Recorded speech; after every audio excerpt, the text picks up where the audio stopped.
से कम पुरानी कहानियों में तो हुआ ही है कि फलाना राजा था और उसने अपने इष्ट को प्रसन्न करने के लिए अपना हाथ काट दिया, किसी ने अपना सर भी काट दिया। रूस में एक कल्ट चलता था जिन्हें पूरा विश्वास हो गया था कि हमको हेवन मिल ही इसीलिए नहीं रहा है क्योंकि हम सेक्सुअल बीइंग्स हैं।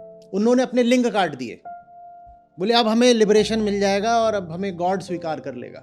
महिलाएं थी जिनको भरोसा हो गया था कि वो पापिन हैं क्योंकि वो स्त्री देह में जन्मी हैं और ये स्त्री देह ही सब पापों का आधार है। तो उन्होंने कहा कुछ तो करना पड़ेगा ना, उन्होंने अपने स्तन काट दिए।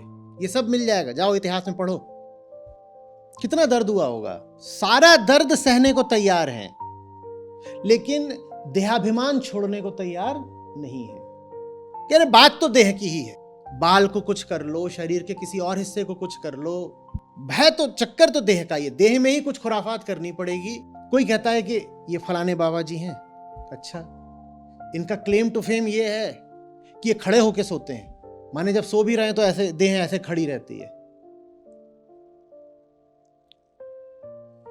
तुम खड़े होके सो कि तिरछे होके सो कि खंभे पे चढ़ के सो कि तार से लटक के सो कि चमगादड़ की तरह पैर ऊपर बांध लो और सर नीचे करके सो, इससे तुम्हारा अज्ञान और अहंकार थोड़े ही मिट जाएंगे। ये तुम क्या कर रहे हो?